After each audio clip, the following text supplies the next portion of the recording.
So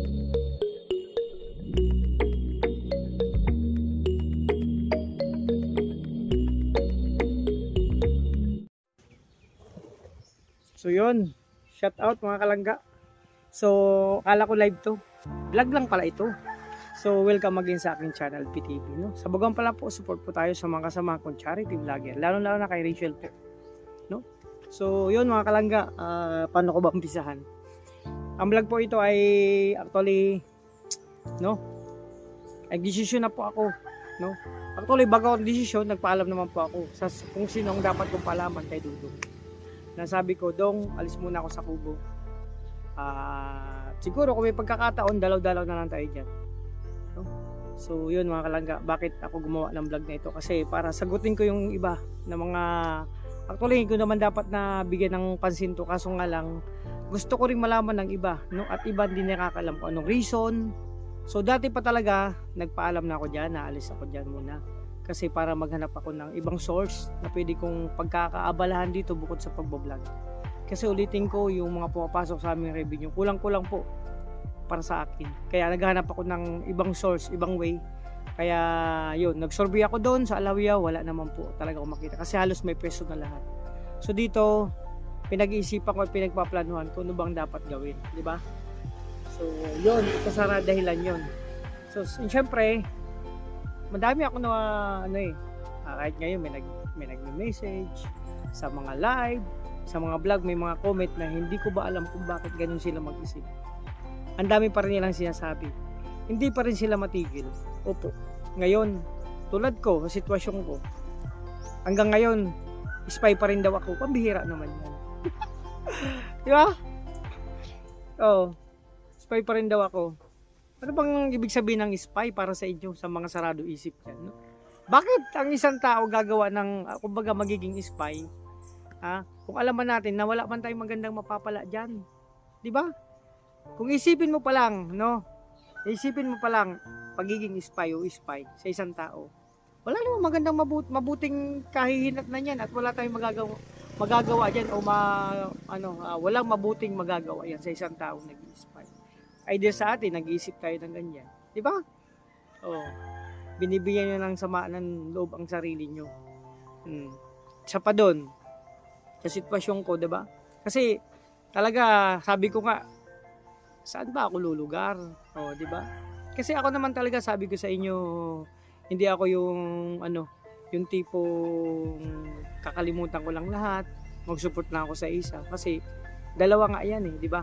Pero ngayon, napagdesisyonan ko na po, nagdesisyon ako para matahimik na po ang lahat, di ba? Oh, matahimik na.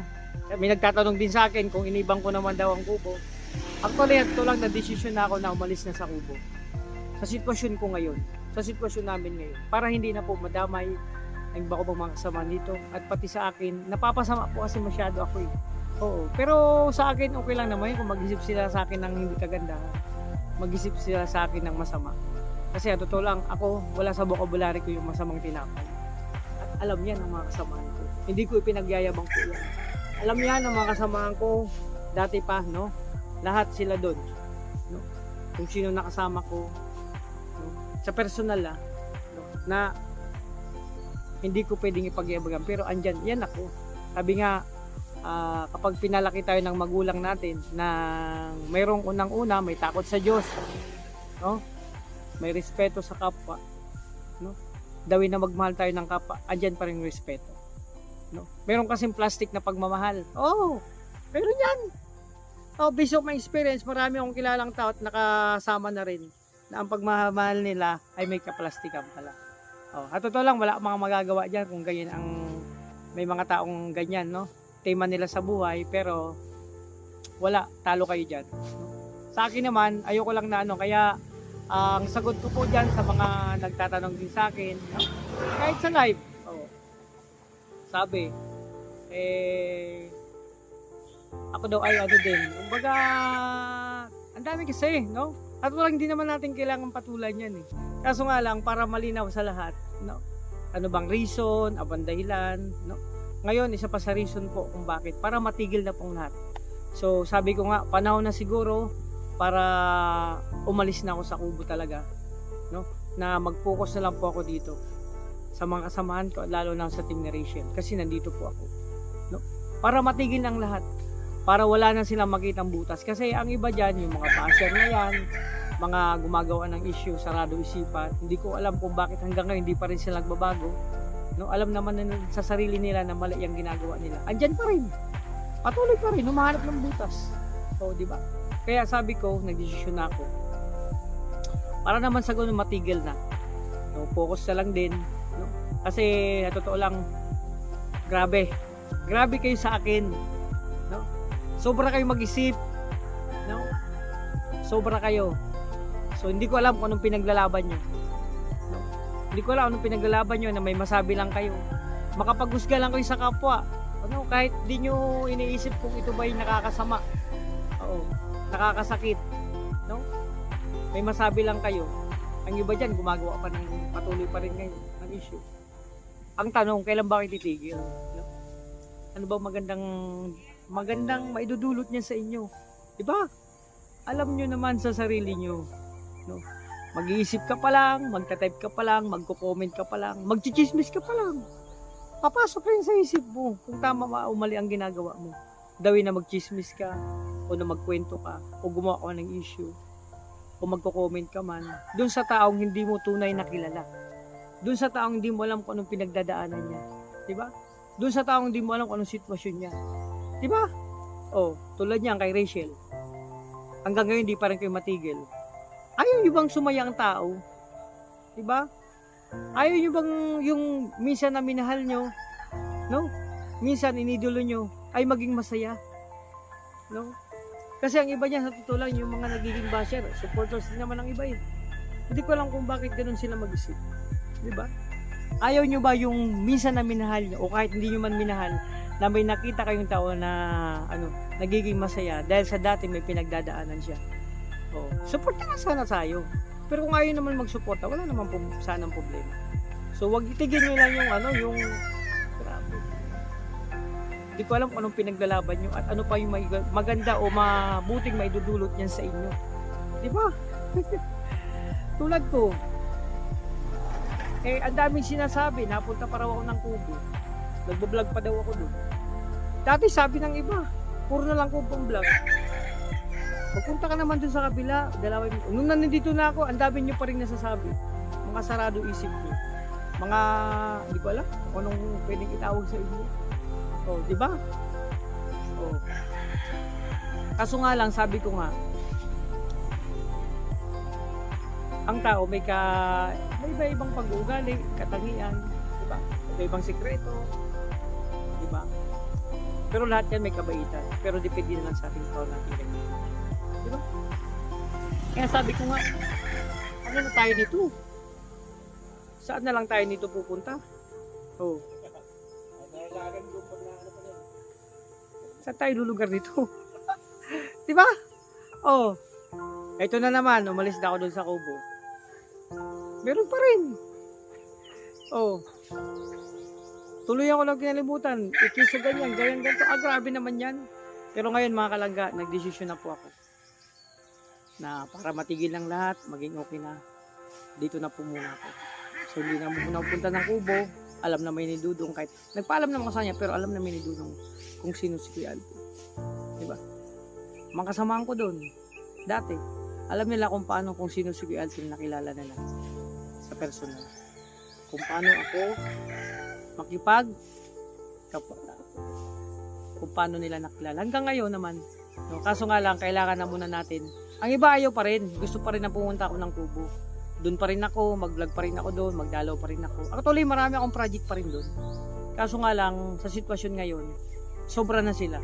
Kasi totoo lang, okay lang sana kung ako yung napapasama din. Kaso nadadama yung kasama ko dito. So, kaya sabi ko, nagdesisyon na ako na sa ngayon, no. Pero nagpaalam naman ako kay Dudong. Tapos kay Justin, kinausap mo, bro, kailangan ko munang lisanin tong Kubo. Kasi panahon na siguro para sa katahimikan ng iba. So sana ang lahat ay maging tahimik na, maging okay na sa sitwasyon. Lalo na sa akin, sa sitwasyon ko. So ako ay nagdesisyon na po talaga na mag-focus na lang muna dito, mag-focus na lang dito sa team ni Rachel. Kasi nandito nga po ako at syempre para matigil na rin yung ibang pilit pa rin gumagawa ng at naghahanap ng butas. No, meron lang silang masabi kahit na meron silang nasasaktan. Oh, di ba? Kaya sana sa vlog kong ito ay maunawaan pa rin nila. Pero kung ayaw nilang unawain, nasa kanila lang po yan. Kasi sabi ko nga, ay sino ba naman tayo? 'Di ba? Para i-play sila. Sino ba naman tayo para pigilan sila kung anong gusto nilang sabihin? Pero ang akin lang, sana malinawan sila. At sabi ko nga bawat live ko, kayan pa rin natin sila dun sa tama. Kasi ngayon talagang nabubulag ang karamihan din. Hindi naman lahat. Yung iba nabubulag, no? Nabubulag sa hindi ko alam kung sabi ko ano yung pinaglalaban nila no? 'Di ba? Kasi sa totoo lang, no? Sa totoo lang, para sa akin, kung ako mag-iisip sa isang tao na bawa, husgahan ko, pag-iisip ko hindi maganda, hindi ko naman kilala yun.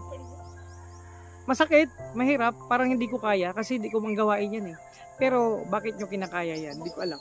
Pero sana hindi pa naman ang lahat. No? Huli ang lahat. Diba? Hindi pa naman ang lahat. Pag-isipan nyo mabuti kung ano mga desisyon nyo o gagawin nyo, lalo na sa ibang tao na sabi nga parang gumagawa sila ng kwento ng isang tao na hindi naman totoo. Ando na yung parang wala na silang iginagala. Parang wala na silang nire-respeto. O parang nawawala yung respeto nila sa kapwa. 'Di ba? Sana ang lahat o ang iba na pilit pa rin ngayon na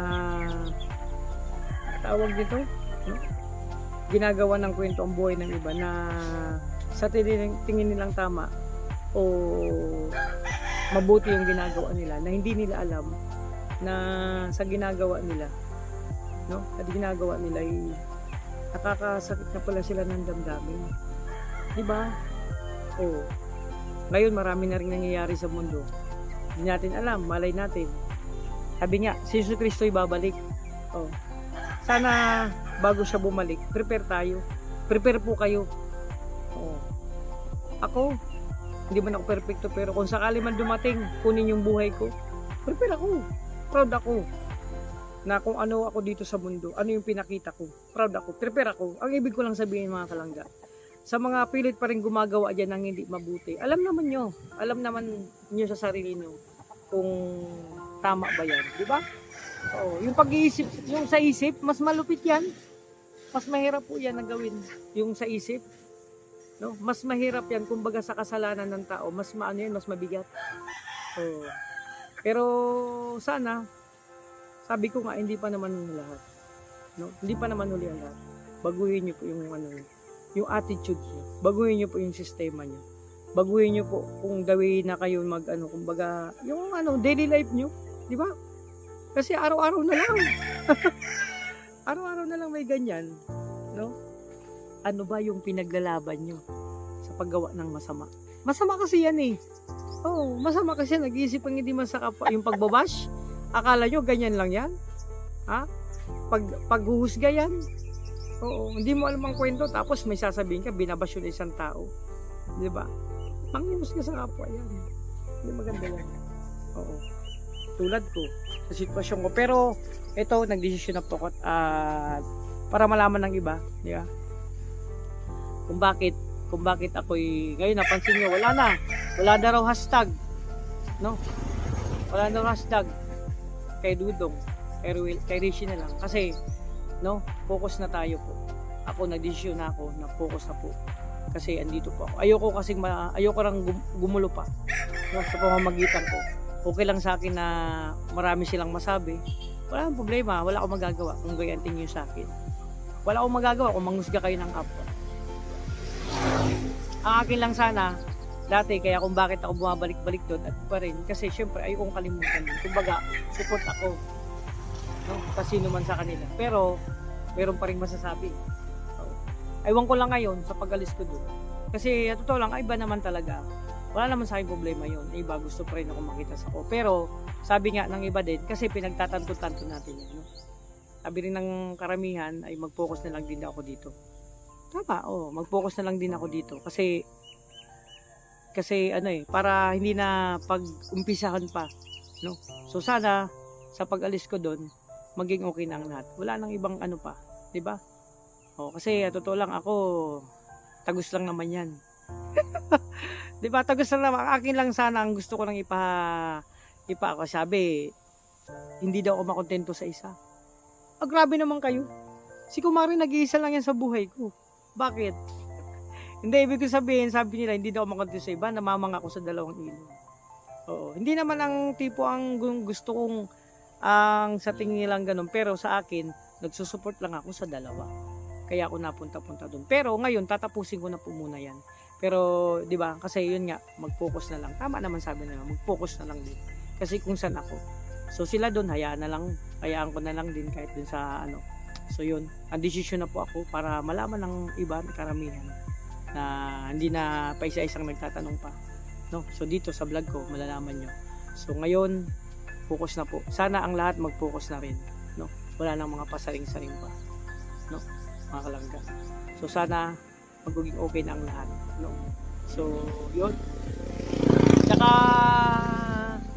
ano pa ba? Sige, mag-live na lang ako.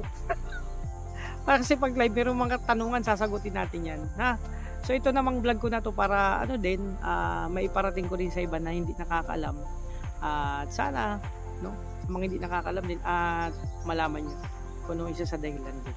No? Gusto ko lang din naman ng katahimikan na. No? Katahimikan na ng lahat. No?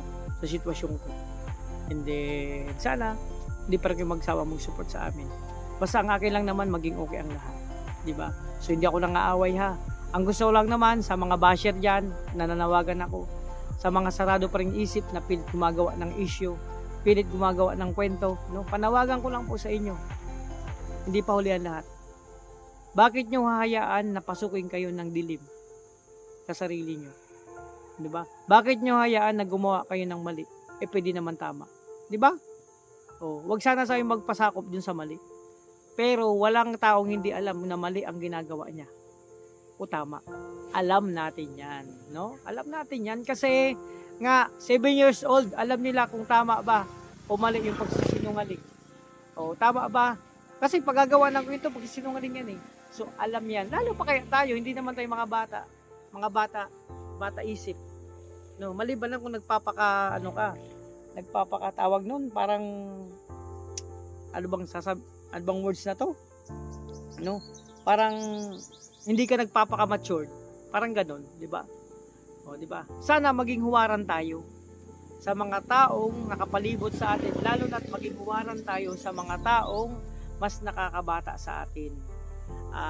Tunay man yung account mo o hindi, peke man yan, no?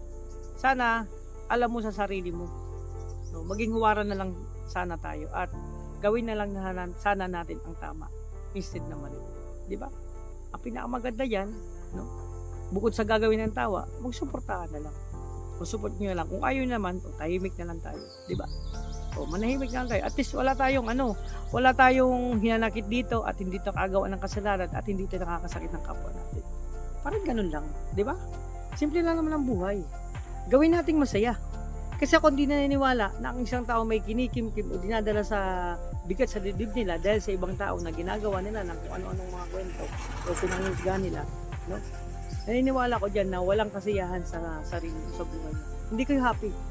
Kasi may bigat nga dyan sa dibdib nyo. Pero kung wala kayong bigat at wala kayong kahit ano man ginagawa nyo, yung tipong wala kayong na lahat ginagalaw nyo, wala kayong naapakan. No? Wala kayong kumbaga nasasaktan tao at dun sa ginagawa nyo ay tawag nito, no? Tama lang, 'di ba? Kasi tama lang tayo. Kasi alam natin 'yan. Paulit-ulit nating sasabihan kasi sila ay paulit-ulit din. Sasabihin nila paulit-ulit ka. Paulit-ulit nga din sila na hindi nila pilit maulawaan. 'Di ba? Dati pa talaga diyan. Hanggang ngayon. 'di ba? Kaya sana pilitin natin maging masaya. At pilitin natin maging mabuting tao. Hindi lang sa sarili kundi sa tingin ng iba, hindi lang sa tingin mo kundi sa tingin niya. No? Kasi alam nyo, kahit diyan kayo sa kwarto nyo, kung anong ginagawa nyo, nag-chat kayo, tapos nagko-comment kayo, ganyan na, sige, siya yan, ganito ganyan yan. Eh, may nakatingin sa inyo, hindi nyo alam yan. Kahit nasa, may bubong pa yung bahay niyo. No? Oh, sana, no? Sana, sabi ko nga, hindi pa huli ang lahat. Baguhin natin ang sistema ng buhay natin. Baguhin natin na wala tayong dinaramdam. Bigabigatan sa puso natin. Nagkukus pa ng, natin, ng, kumbaga, nalalayo tayo sa kanya. So, nalalayo. So, sa akin lang sana maging okay na lahat. At tuloy-tuloy na, tahimik na. So, gandahan natin yung gandahan natin yung flow. 'Di ba? Ganun lang naman 'yan. No, basta kung hindi niyo gusto ng isang tao, hayaan niyo na lang. 'Di ba? Ayun mga kalangga, at pasensya na sa vlog ko kasi yun nga. So kailangan natin gawin 'to. No, sana ay lagi nating iniisip na pangarap na maging tahimik na. No? Maging tahimik na. Kasi sa totoo lang, halos ilang buwan naman din na. Kaso ngayon parang wala pa rin katahimik. Diba? So sana papa. So yan, magpaalam na ako makalangga. Pasensya sa vlog ko kasi yun nga. Nabigyan lang natin ng konting pala yung tawag ba nito? Konting kasagutan yung mga katanungan tapos mga kuro-kuro nila. Haka-haka. At syempre, sana ay maging okay na lahat, no? So, magpaalam na ako kasi marami pa akong gagawin, no? Sana maging malinaw sa inyong isipan sa mga sarado diyan, no? At sa mga basher diyan, magbago na po kayo. Hindi pa muli ang lahat. Oo, di ba? Enjoy niyo lang ang buhay niyo. Yun lang, di ba? God bless po sa ating lahat. Salamat sa mga patuloy na suporta. Sana hindi kayo magsawa, no? Basta tayo, tuloy-tuloy lang tayo sa ating sinimulan, sa ating hadikain. Alam niyo naman yan, malayo pa ang ating tatahakin. Diba? Basta tayo ay, ang importante dyan, nagkakaisa, nagtutulungan, nagmamahalan, at merong respeto sa bawat isa. Yun lang naman. God bless po sa ating lahat. Bye-bye!